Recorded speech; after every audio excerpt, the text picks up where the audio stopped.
Hello everyone, welcome to selfless circle. গতকাল তো বিকেলে এসে দেখে গেছি ফিশারিতে কি কি খাবার দেওয়া হয় আর মাছগুলো কেমন করে খায়। আজকের সকালবেলা আবার এসছি, কারণ সকালের খাবার দেওয়াটা বাকি আছে, ওটা দেখবো। আর এদিকে শান আর বুলেট ফিশারির পাড়ে দাঁড়িয়েই এখন এক্সারসাইজ হচ্ছে ওদের। মামিমা সকাল সকাল মর্নিং ওয়াকে পাঠিয়েছে শানকে, সেজন্য শান এখন বুলেটের সাথে মর্নিং ওয়াক করছে। মর্নিং ওয়াক হচ্ছে কম, মর্নিং মাস্তি হচ্ছে বেশি। শীতের সকালে রোদটা যে কি আরাম দিচ্ছে কি বলবো, সেই রোদে জমে উঠেছে শান আর বুলেটের মাস্তি। বুলেটের মুখটা দেখো, ঠান্ডায় বেচারা কাঠি হয়ে গেছে মনে হচ্ছে। ওকে এত সকালে আনতাম না, আমরা যখন বেরিয়েছি না ও একা বক্স থেকে বেরিয়ে চলে এসছে, পেছন পেছন আসতে শুরু করেছে। সেজন্য বোন আর শান মিলে আবার ওকে কোলে তুলে নিয়েছে।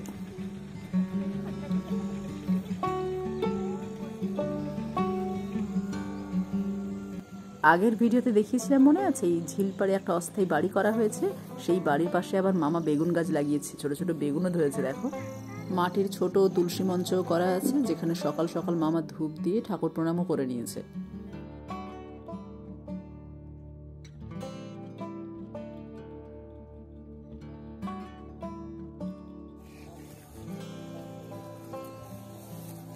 মামা এসে গেছে, এবার সকালের খাবার দেওয়া হবে মাছেদের। চলো যাই।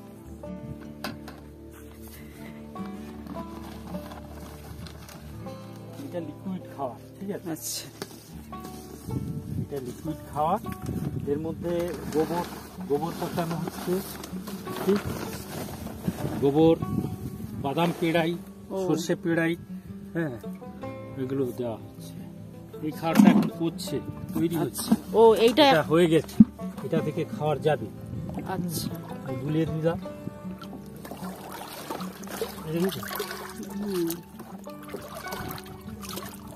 পচানোর পরে এই অবস্থা।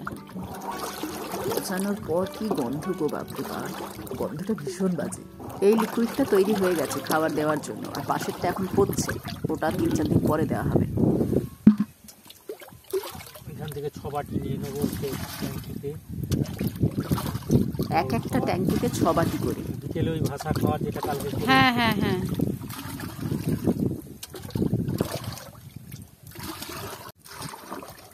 এইগুলো, এই যে গোবরগুলো শুকনো হয়ে যায় তো, নরম। এটা আরো জল দিতে হবে। ভিজে গেছে, গোবরও নরম হয়ে গেছে। জল দিয়ে দেবো আরো 2-3 বালতি, ভর্তি হয়ে যাবে, খাওয়ার তৈরি হয়ে যাবে। এটা 3-4 দিন হয়ে যাবে। আবার সে ট্যাঙ্কি খালি হবে, তাতে তৈরি হবে, এটা খাবার দেওয়া হবে। খাবারটা আচ্ছা, পান করলে আমার মাছ খেয়ে নেয়। হ্যাঁ বসে।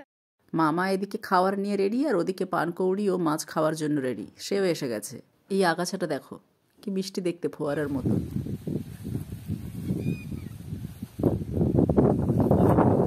জলে নেমে দিতে হবে, নাহলে ডাঙায় পড়ে।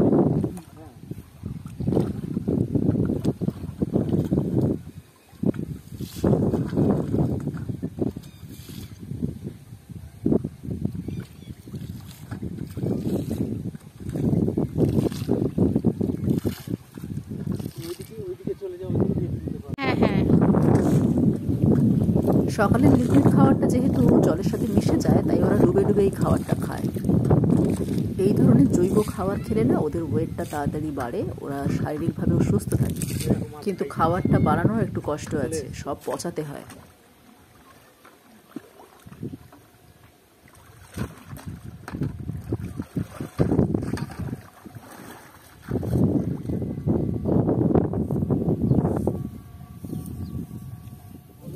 হায় রে, খাবার দিয়ে উঠতে না উঠতেই মামার চোখ পড়েছে পাশের ট্যাঙ্কে একটা মাছ মরে নেটের মধ্যে আটকে ঝুলে আছে। আমি জিজ্ঞেস করলাম কারণটা কি, তো মামা বলল যে শীতকালে কুয়াশা শিশির যখন নেটের ওপর জমে না, তো তারপর যখন সেটা জল হয়ে ঝরে পড়ে তখন তার ওয়েট বেড়ে যায়, আর সেই ওয়েটে ওই নেটটা ঝুলে জলের কাছাকাছি চলে আসে। আর মাছগুলো যখন লাফায়, কোনোভাবে হয়তো ওদের কোনো পাখনা ওই নেটের মধ্যে ফেসে গেছিল, সেজন্য আটকে গেছে। ভরে লেগে গেছে, আমি আর ভরে আসিনি।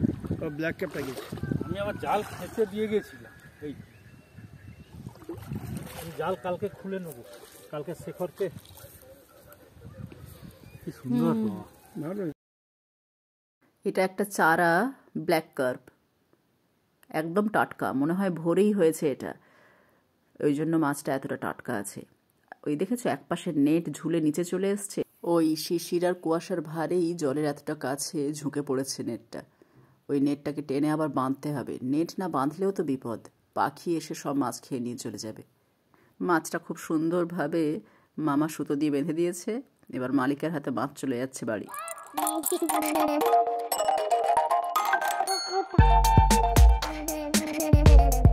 যদিও সকালে শুকনো খাবার বা ভুরি মাছ দেওয়া হয় না ওদের খেতে, কিন্তু আজকের আমরা আছি বলে দাদু আরেকবার আমাদেরকে মাছগুলো দেখানোর জন্য এই শুকনো খাবারগুলো জলে ফেলছে। সত্যি মাছের খেলা দেখতে দারুণ লাগে। কিন্তু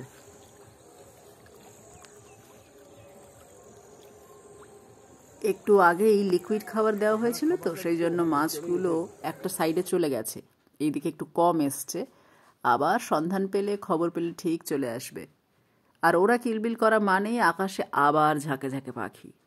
কি কানেকশন দেখেছে ওদের। ওরাও এই তালে বলে চ মাছ টাছের সন্ধান পাওয়া গেছে, চল যাই।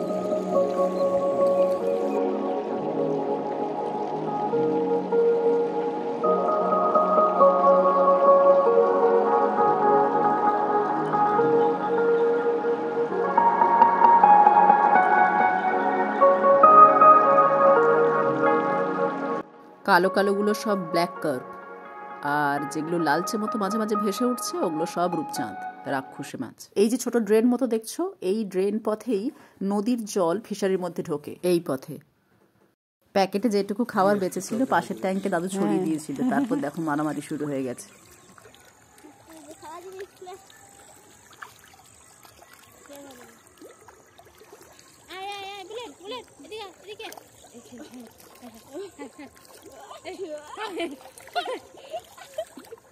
গাছের পাতা ধরতে আরম্ভ করছে।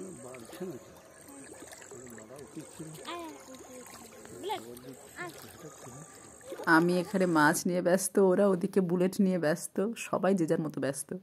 বুলেট কিন্তু হার মানছে না, পথ এত চড়াই উতরাই, কিন্তু ও ঠিক ম্যানেজ করে পেছন পেছন আসছে।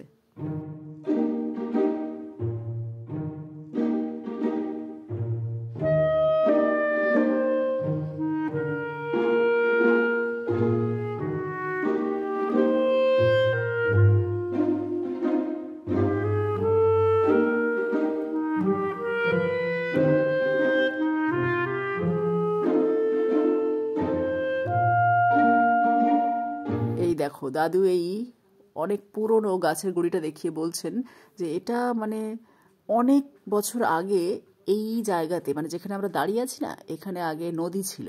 তো সেই নদীর পাশে পাশে অনেক ম্যানগ্রোভ গাছ ছিল, যে গাছগুলো এখন আর বর্তমানে নেই, কিন্তু সেগুলোর ওই মরা গুঁড়িগুলো থেকে গেছে আর কি।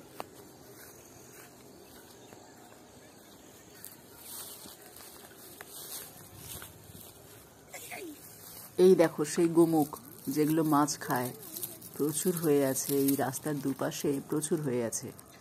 সেই কথায় আছে না, ঈশ্বর যাদের এই পৃথিবীতে পাঠান তাদের খাবারের ব্যবস্থাও এখানে করে রাখেন, তো মাছেদের খাওয়ার ব্যবস্থাও এখানে আছে। চারিপাশে কত গোমুখ ছড়িয়ে আছে দেখো, হলুদ হলুদ।